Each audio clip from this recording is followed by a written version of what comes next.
नमस्कार दोस्तों, मैं ओम्या हिंदी कहानी की तरफ से आपका स्वागत करती हूँ एक नई अनोखी कहानी के साथ। आप सभी का स्वागत है मेरे ओम्या हिंदी कहानी में। हम लेकर चलते हैं अच्छे बुरे कर्म, सुख और शांति। हर इंसान अपने कर्मों का लेखा जोखा साथ ही चलता है लेकर, जबकि बुरे कर्म परेशानियाँ और सुख पैदा करते हैं। सवाल ये है कि बुरे कर्म कब और कैसे वापस आते हैं?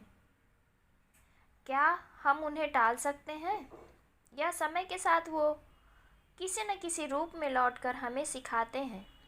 कभी कभी हम सोचते हैं कि हमारे बुरे कर्म छिप सकते हैं, लेकिन सच्चाई ये है कि कर्म अपने परिणाम जरूर लाते हैं।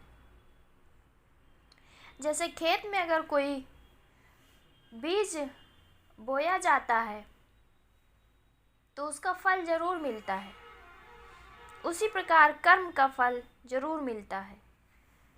वो चाहे अच्छे हो या बुरे, एक दिन वापस जरूर आते हैं और हमें अपने किए गए कर्मों का फल भुगतना ही पड़ता है। तो दोस्तों, आप सभी का मेरी ओम्या हिंदी कहानी चैनल में स्वागत है। और आज की कहानी इन्हीं कर्मों पे आधारित है।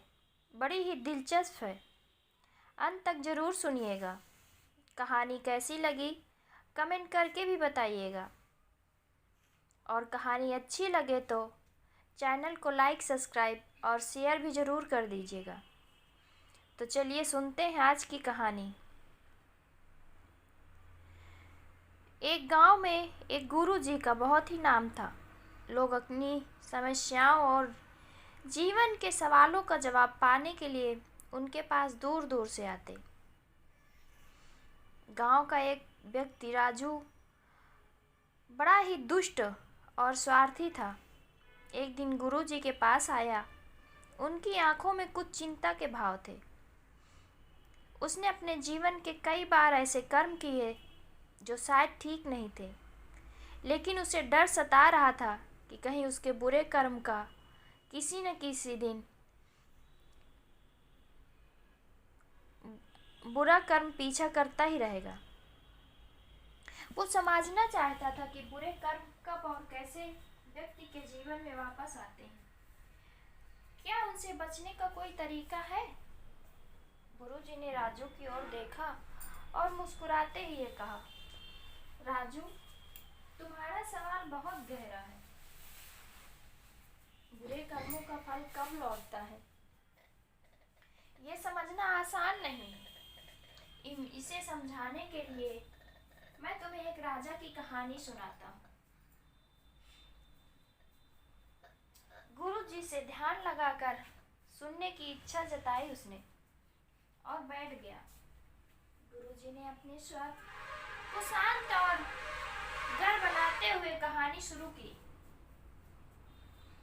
गुरुजी बोले, बहुत समय पहले की बात है। एक राजा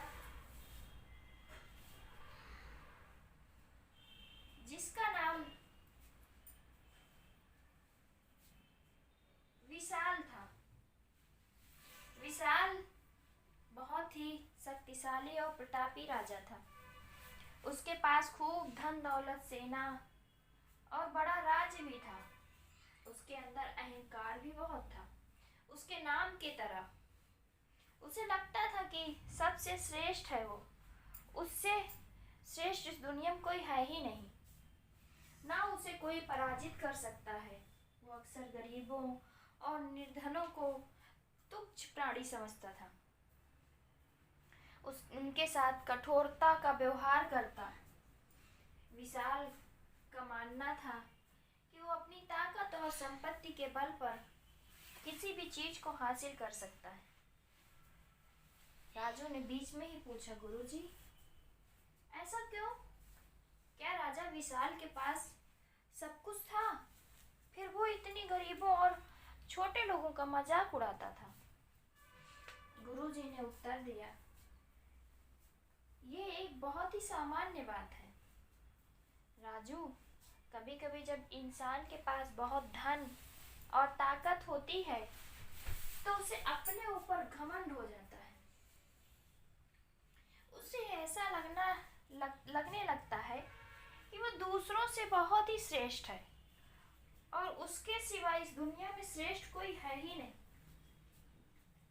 वो सभी को तुच्छ समझने लगता है, लेकिन वो भूल जाता है कि संसार का चक्र निरंतर घूमता रहता है।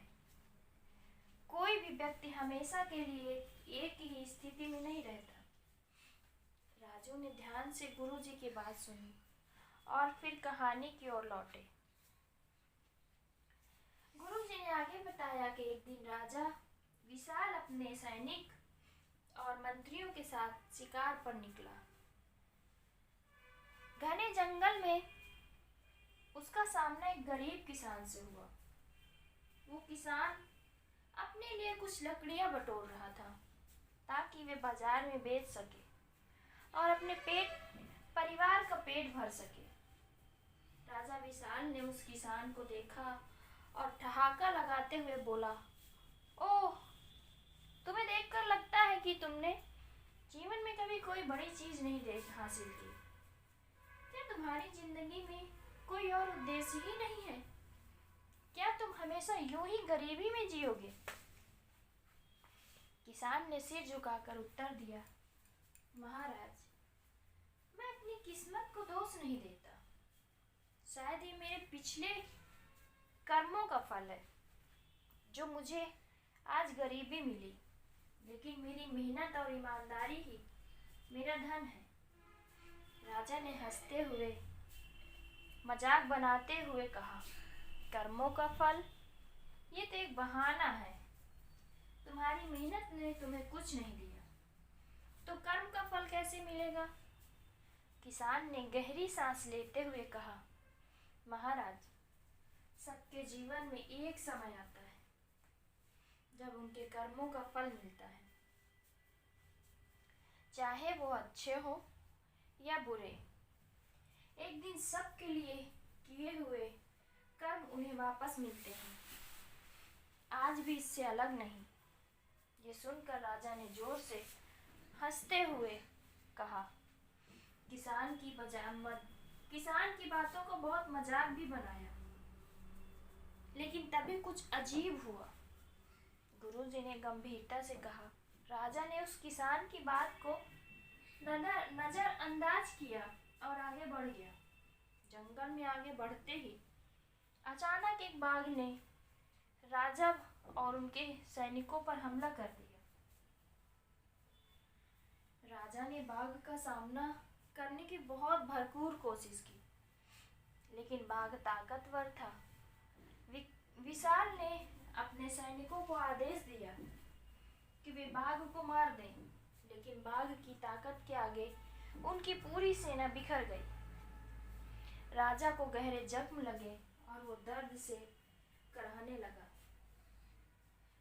गुरुजी ने राजू को और देखा और बोले, जब राजा को लगा कि उसकी मृत्यु निकट है, तो उसकी आंखों के सामने अपने किए हुए सारे बुरे कर्म आने लगे। उसे समझ में आया कि उसने कितने लोगों को अपमानित किया, गरीबों का मजाक उड़ाया और लोगों का शोक किया। उसे ये भी एहसास हुआ कि उसके कर्म ही आज उसको यहाँ तक ले आए। राजू ने उत्सुकता से पूछा, गुरुजी, फिर क्या हुआ? क्या वो बाघ ने राजा को मार दिया? गुरुजी ने कहा, नहीं, कहानी यहाँ खत्म नहीं होती। उसी वक्त एक बुजुर्ग साधु वहां से गुजर रहे होते हैं। उन्होंने राजा को गंभीर हालत में देखा। साधु ने अपने पास की जड़ी बूटियों से राजा की देखभाल की।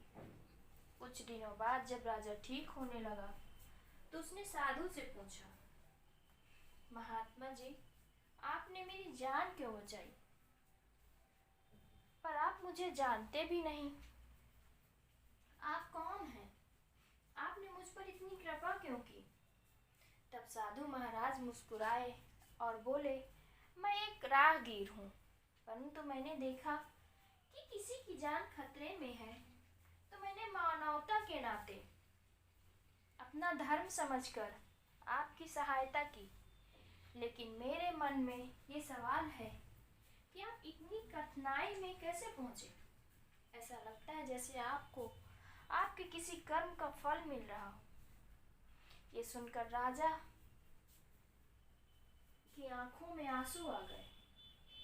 उसने साधु के आगे अपने बुरे कर्मों को स्वीकार किया और कहा, महात्मा, अब मुझे समझ आ गया कि जीवन में अपने कर्मों का फल अवश्य मिलता है।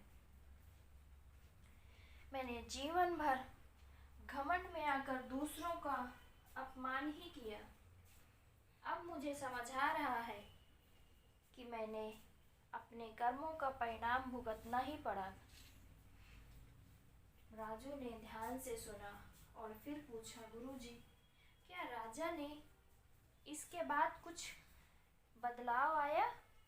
उसने अपने जीवन में कुछ बदलाव किए? तब गुरुजी ने मुस्कुराते हुए कहा, हाँ राजू, राजा ने अपने जीवन में बदलाव लाने का निश्चय किया। उसने अपने राज्य में सभी निर्धन और गरीबों की सहायता शुरू की। वो रोज सुबह अपने महल से बाहर बैठकर लोगों की समस्याओं को सुनता और उनकी मदद करता। धीरे धीरे राजा का अहंकार टूट गया। वो एक परोपकारी दयालु राजा बन गया। उसने सीखा कि सच्चा राजा वही होता है जो अपनी प्रजा की रक्षा और सम्मान करता है। गुरुजी ने राजू से कहा, देखो राजू, राजा की कहानी यही बताती है कि इंसान के किए हुए कर्म कभी पीछे नहीं छूटते। चाहे वो कुछ भी कर ले, उसके कर्म एक दिन उसे वापस जरूर मिलते हैं।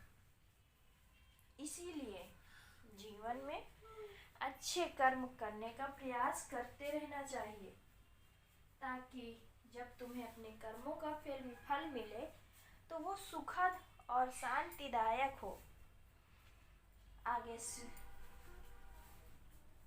राजू ने सर झुका लिया और मन ही मन यह निश्चय किया कि वो अपने बुरे कर्मों का प्रायश्चित करेगा और अपने जीवन में अच्छाई की राह पर चलेगा। गुरुजी ने राजू के चेहरे पर देखकर समझ गया कि ये कहानी उसे प्रभावित कर रही है, लेकिन राजू अभी और गहराई में जाना चाहता था। उसे जीवन के कर्म और उसके परिणामों को बेहतर तरीके से समझने के लिए गुरुजी ने 2 और कहानियां सुनाई।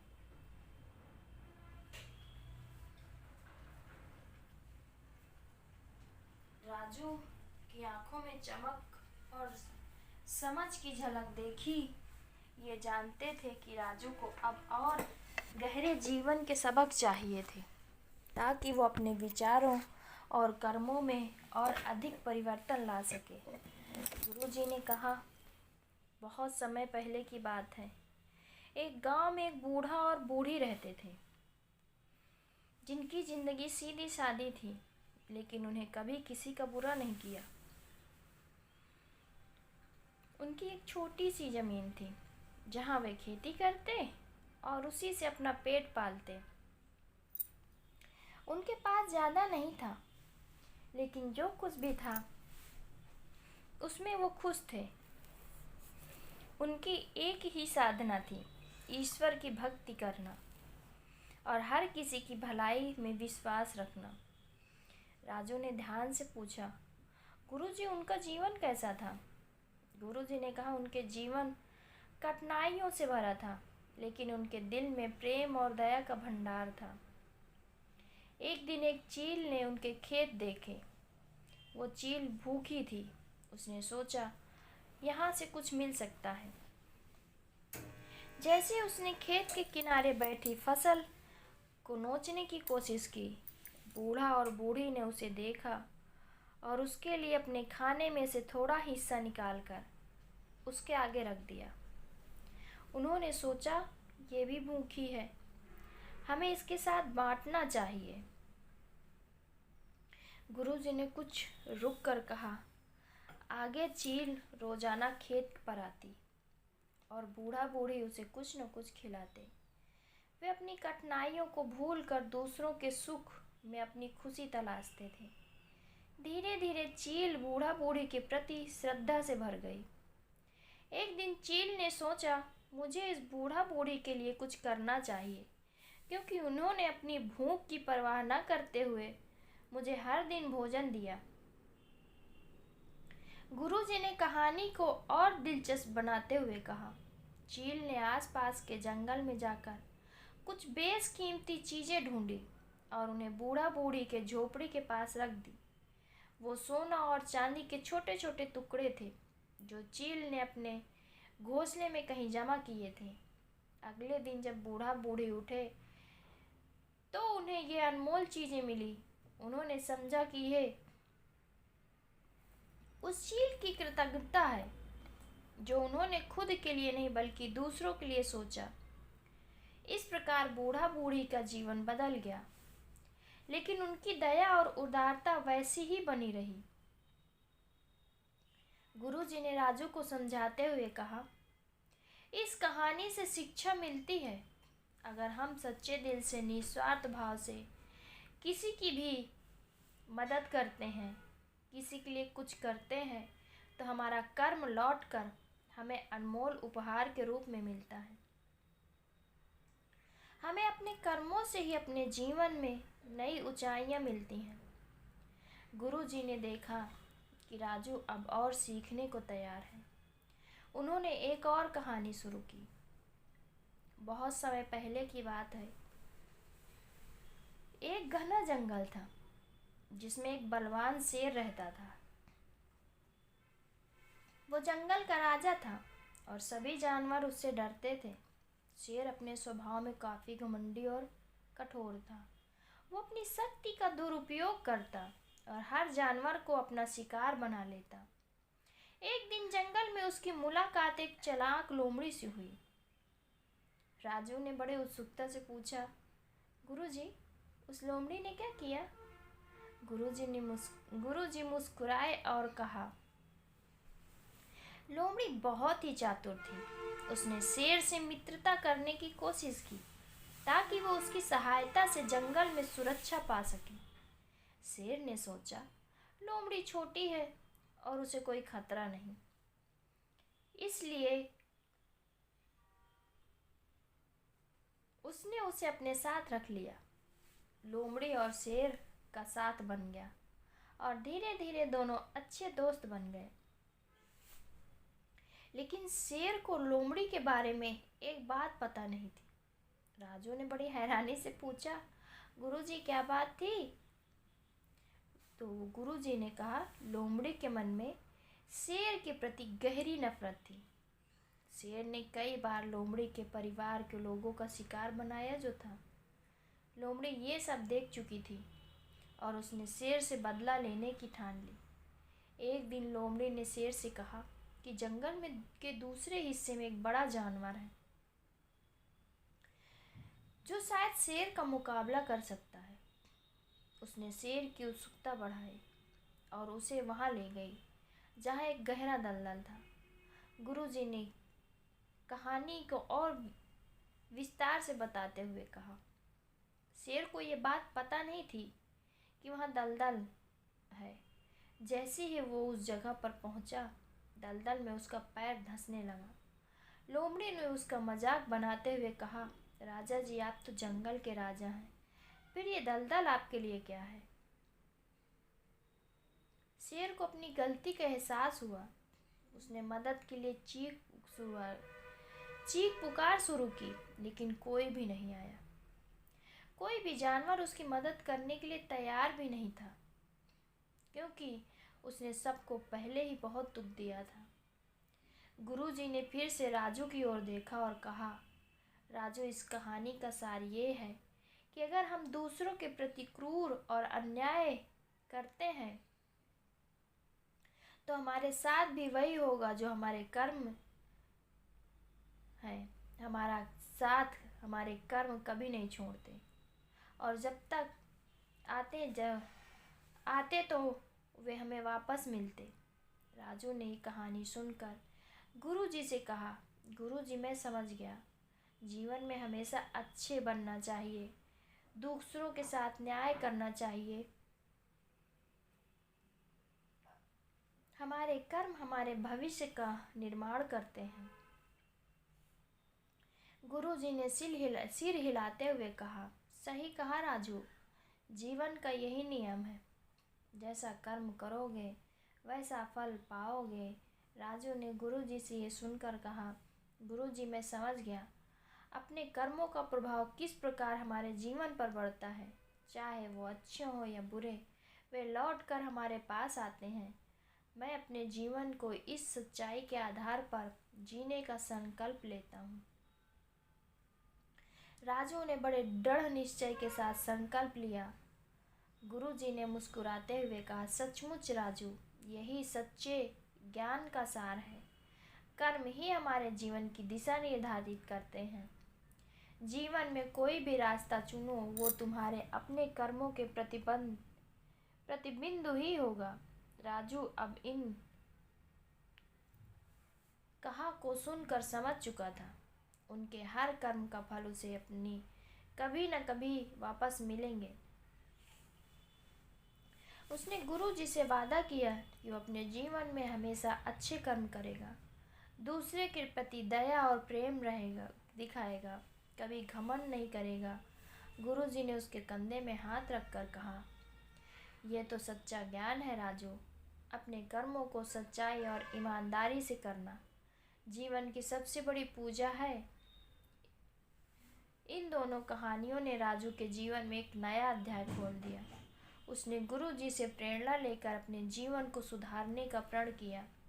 अब वो जान गया था कि कर्मों का महत्व क्या है और हर कर्म का फल अवश्य मिलता है। चाहे अच्छे हो या बुरे, हमारे कर्म हमारे जीवन का रास्ता बनाते हैं। इसलिए अपने कर्मों को हमेशा सोच समझ कर करो। अगर तुम किसी का दिल दुखाते हो तो वो कल तुम्हें वापस जरूर मिलेगा, और यदि तुम किसी की मदद करते हो तो एक दिन वो मदद किसी न किसी रूप में आपके पास जरूर आएगी। राजू गुरुजी की बात समझ गया। उसने अपनी गलतियों से सीख ली और मन ही मन संकल्प किया कि जीवन में सच्चे और नेक रास्ते पर ही चलेगा। इस प्रकार गुरुजी की दी हुई शिक्षा और उस राजा की कहानी ने राजू के जीवन को पूरी तरह से बदल दिया था। दोस्तों, कुछ ऐसी ही छोटी सी अनोखी कहानी और सुनेंगे। क्या मैंने उन्हें नाराज कर दिया? ये विचार हमें चिंतित और परेशान, बेचैन बना देते हैं। ज़्यादा सोचने से हम असल में कुछ नहीं कर पाते और ज़िंदगी में आए हुए मौके को भी हाथ से गंवा देते हैं।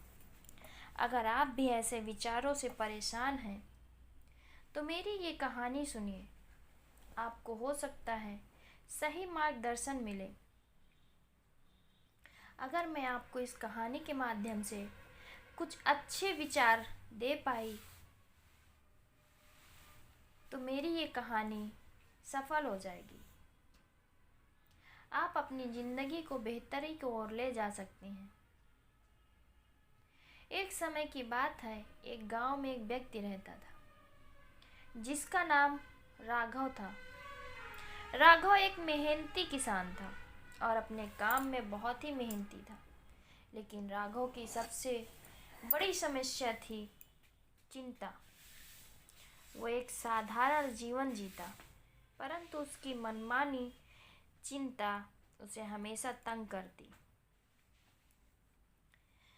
रोज वो अपने कर्मों को करते हुए अपने मन के कोने को ये सोचता रहता कि आने वाला कल पता नहीं कैसा होगा।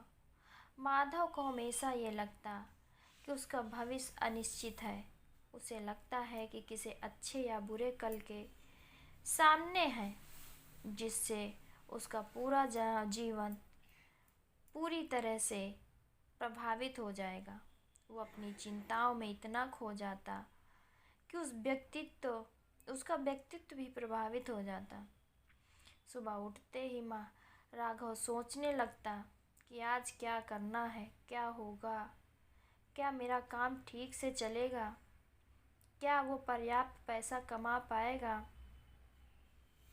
उसका परिवार खुश भी रहेगा या नहीं। इन सवालों का जवाब ना होने के कारण उसके मन में एक तूफान खड़ा होता। रात भर नींद ना आने का कारण उसकी आंखें सूजी रहती। सुबह होते ही वो थका हुआ और निराश महसूस करता। उसकी चिंता सिर्फ भविष्य तक ही सीमित नहीं थी, वो छोटी छोटी बातों को लेकर भी चिंतित हो जाता। यदि कोई काम समय पर पूरी न कर पाता तो वो घंटों सोचता, क्या होगा इसका बुरा परिणाम। इस चिंता के कारण वो जीवन का आनंद नहीं ले पाता।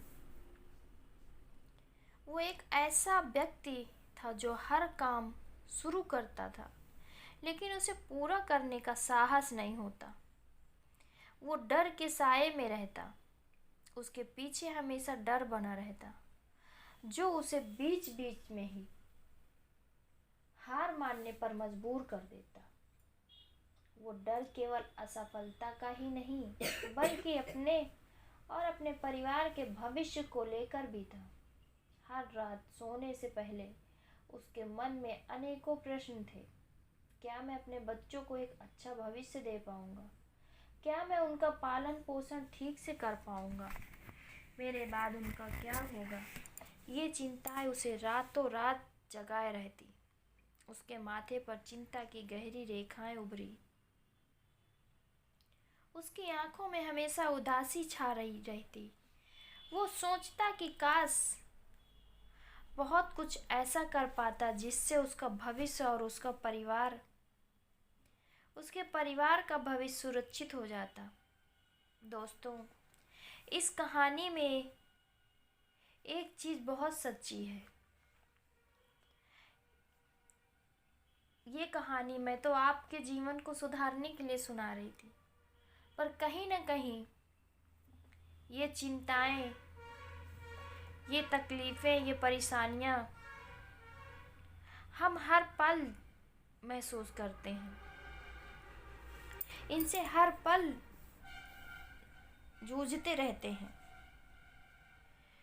हमारा आत्मविश्वास भी कम हो जाता है।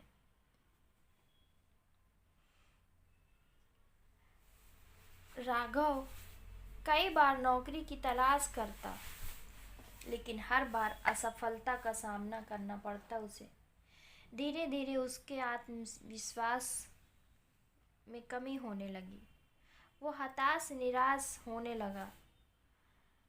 इस चिंता के समाधान की तलाश में वो कई ऋषि मुनियों से मिला। उसने प्रसिद्ध विद्वानों और संतों की शरण ली। उसने बातें की, अपनी चिंता के बारे में बताया और समाधान की भीख मांगी, लेकिन किसी भी ज्ञानी या संत ने उसकी चिंता का समाधान नहीं बताया।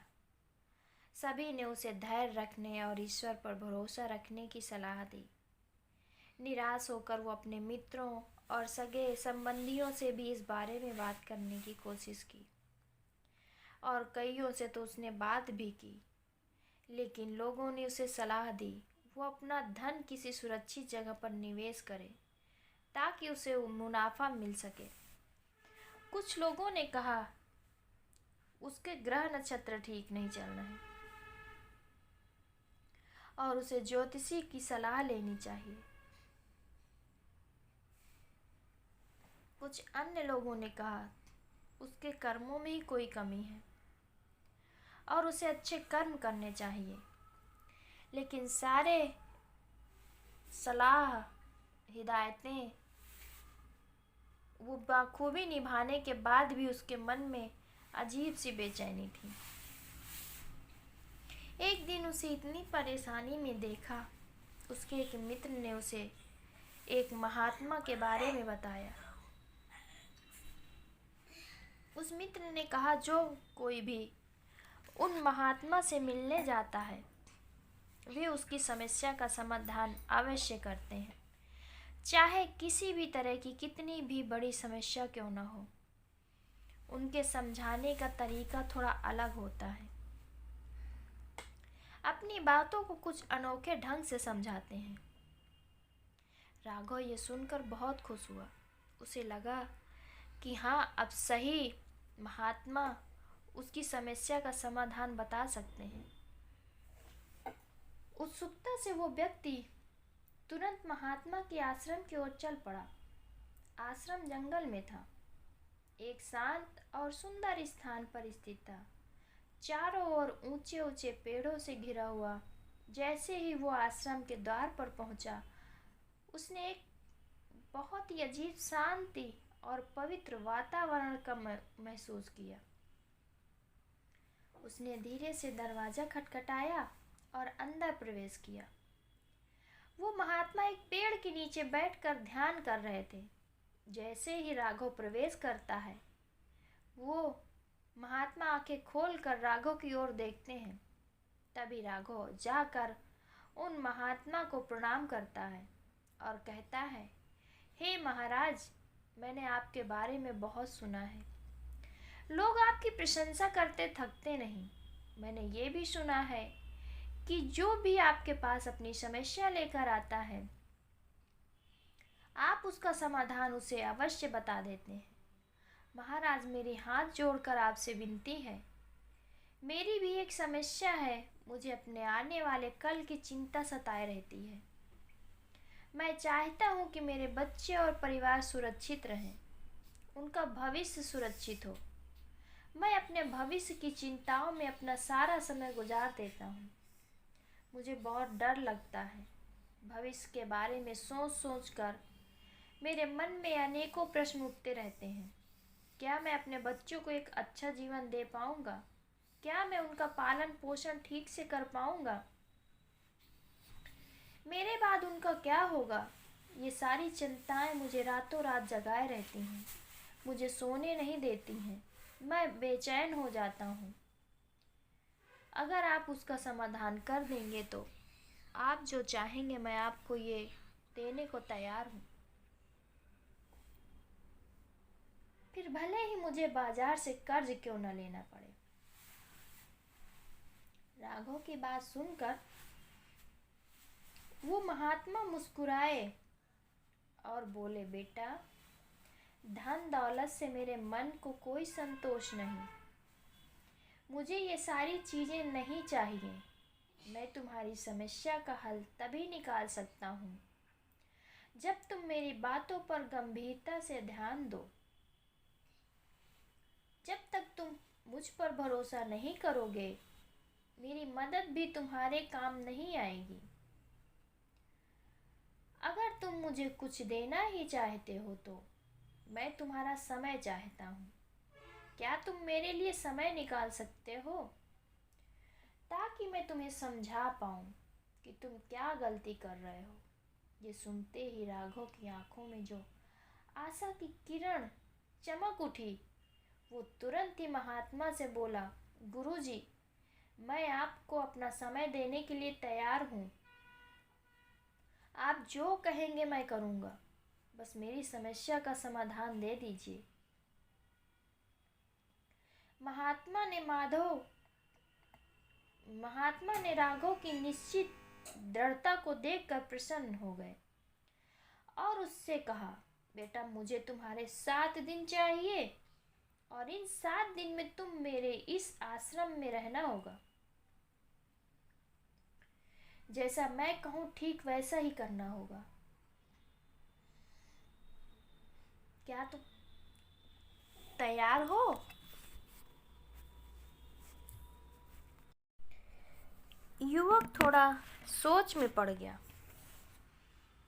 उसके दिमाग में ये ख्याल आया कि अगर वो 7 दिन तक महात्मा के साथ रहेगा तो उसका काम कैसे चलेगा, उसके घर का खर्च कैसे पूरा होगा, और सबसे ज़रूरी बात, उसकी पत्नी ये सुनकर क्या कहेगी। लेकिन उसे समाधान भी चाहिए था। राघव ने सोचा, अगर मैं अपनी पत्नी से कहूँ कि मुझे अपनी समस्या का समाधान ढूंढकर बेहतर इंसान बनना है, इसके लिए मुझे 7 दिन इन महात्मा के साथ रहना होगा, तो अवश्य उसकी पत्नी उसे महात्मा के साथ रहने की इजाज़त देगी। और वैसे भी मेरी ज़िंदगी में बस 7 ही तो हैं। लेकिन अगर मैं इस समस्या का समाधान नहीं ढूंढ पाया, ये चिंता मुझे जीवन भर परेशान करेगी। उसने सोचा कि वो समस्या का समाधान ढूंढने के लिए 7 दिन तक अपना समय समर्पित कर सकता है। काफ़ी सोच विचार के बाद वो महात्मा से कहा, ठीक है गुरुजी, मैं आपको 7 दिन देने के लिए तैयार हूँ, लेकिन इसके पहले मुझे अपनी पत्नी को ये सब बताना होगा ताकि वो परेशान ना हो। इस पर महात्मा ने कहा, ज़रूर बेटा, तुम मुझे कल इसी जगह पाओगे।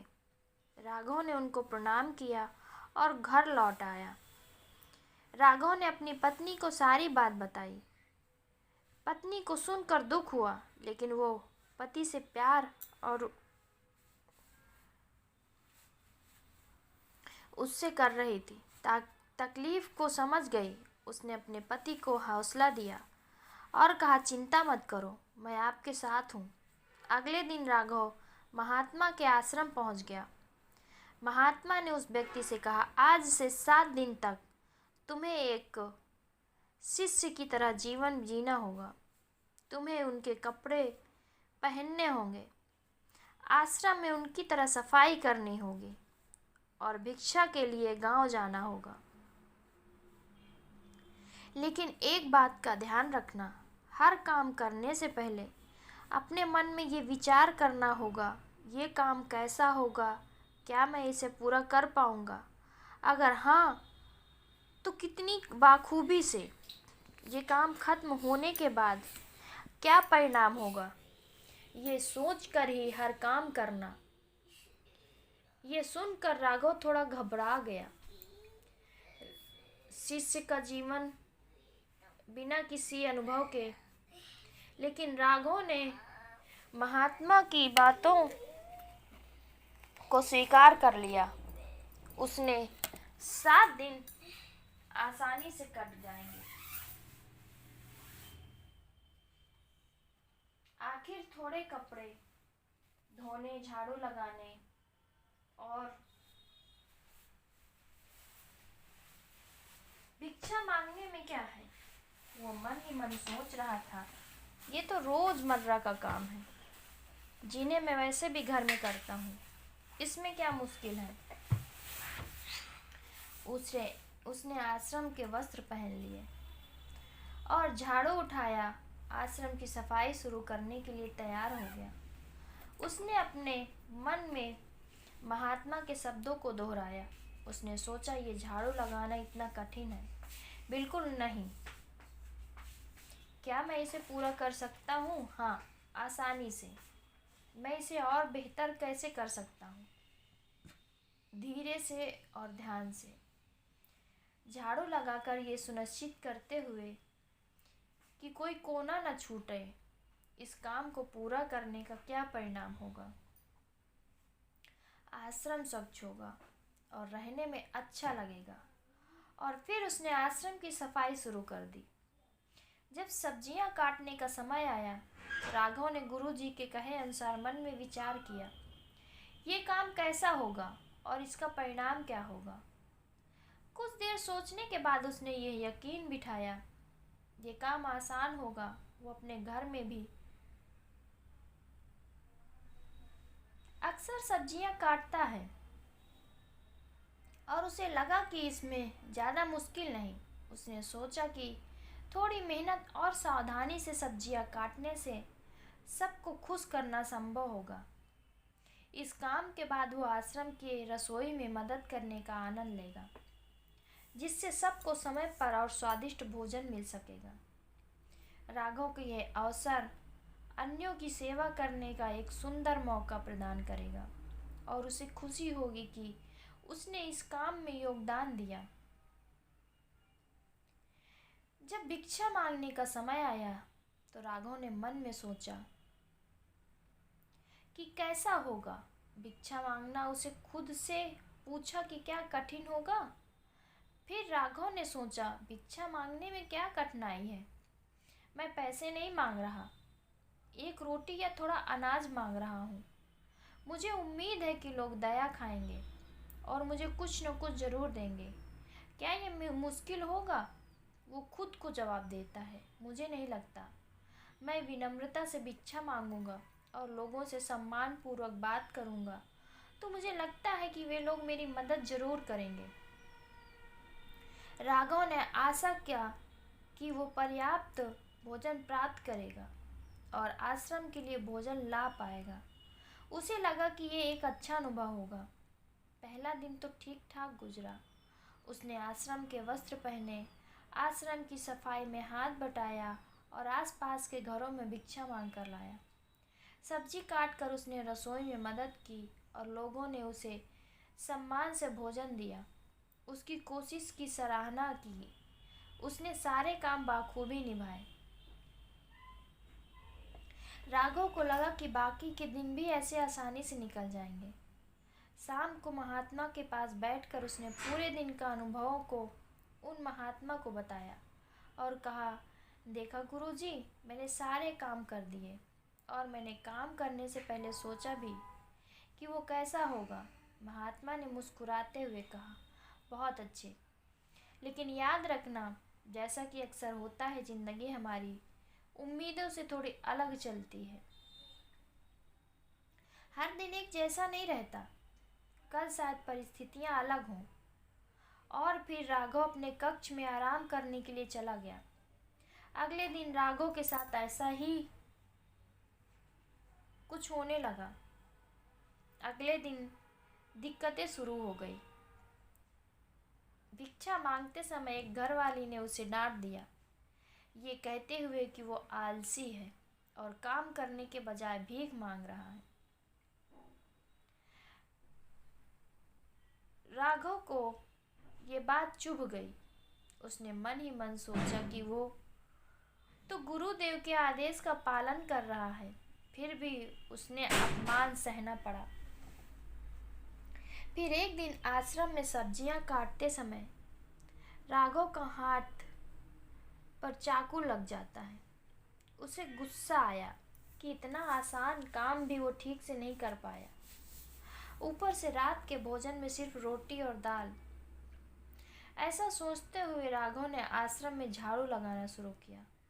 कुछ देर बाद जब उसने आधे हिस्से को साफ कर लिया, तभी अचानक तेज हवा का झोंका आया। इस झोंके ने बाहर की धूल मिट्टी को उड़ाकर आश्रम के अंदर ला दिया, जिससे कि सफाई का काम बेकार हो गया। ये देखकर राघव बहुत दुखी हुआ। दिन बीतते गए और राघव की परेशानियां बढ़ती गईं। उसे जमीन पर सोने की आदत नहीं थी। उसकी पीठ में दर्द होने लगा। ध्यान के दौरान उसका मन भटकता। कभी पर्याप्त भिक्षा न मिलने पर राघव को भूख से व्याकुल होना पड़ता। आश्रम खाली हाथ लौटना पड़ता। राघव को जल्द ही एहसास हुआ कि यह काम उतना आसान नहीं है जितना उसने सोचा था। धीरे धीरे राघव का उत्साह कम होता गया। उसने सोचा, ये 7 दिन आसान होंगे, लेकिन असल में काफ़ी मुश्किल भरे निकले। हर रात सोने से पहले वो सोचता था कि ये 7 दिन कब खत्म होंगे। उसने सोचा, अगले 7 दिन तो बहुत मुश्किल से कटेंगे। उसने महात्मा को अपनी परेशानी बताई।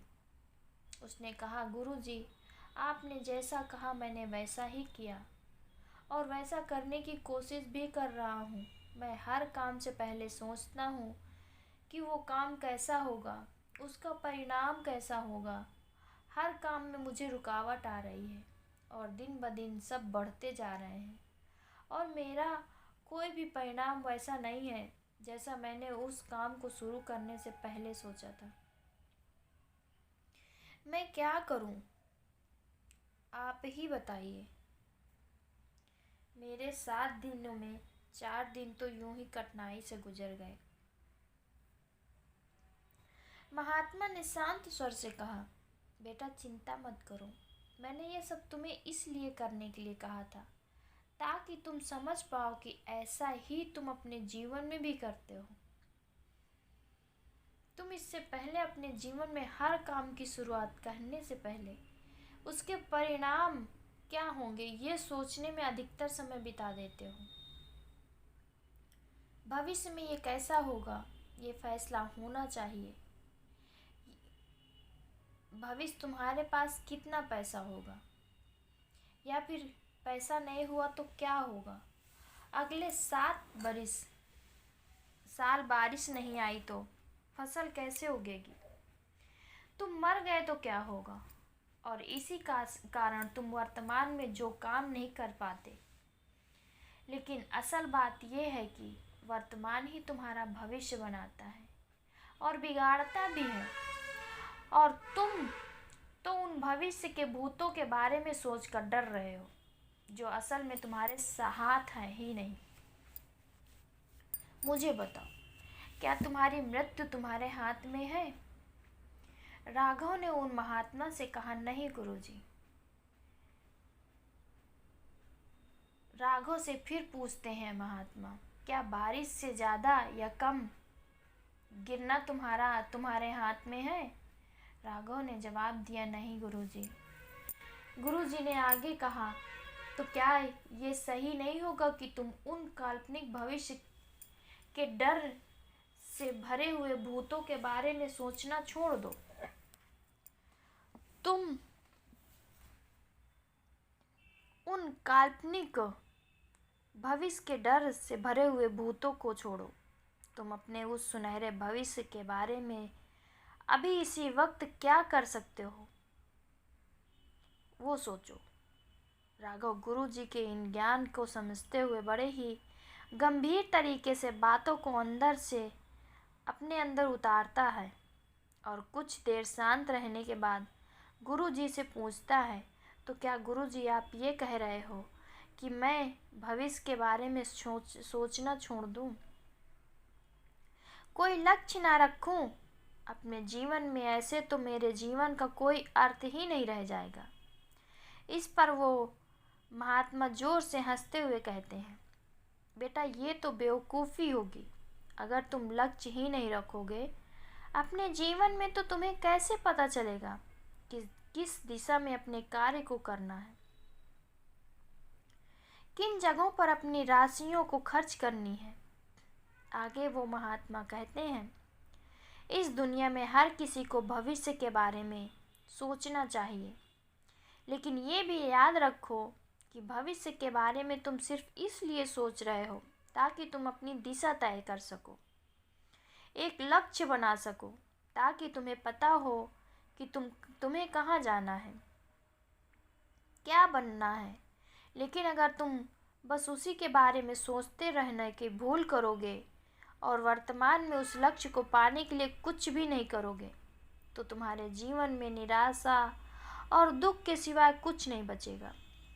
इसलिए आपसे तुम्हारे 7 दिनों में बाकी के 3 दिन तुम हर काम अब नए ज्ञान को ध्यान में रखते हुए करना।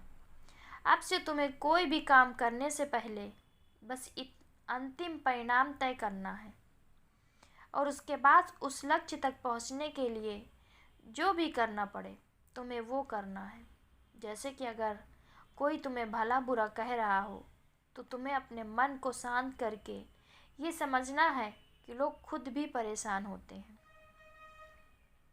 अपनी ज़िंदगी में वो इतने गुस्सा वाले बस तुम्हें देख कर नहीं हुए हैं, इतना गुस्सा तुम पर नहीं हुए हैं। उन्हें माफ़ करो ताकि वो तुम्हारे मन को तंग ना कर सके।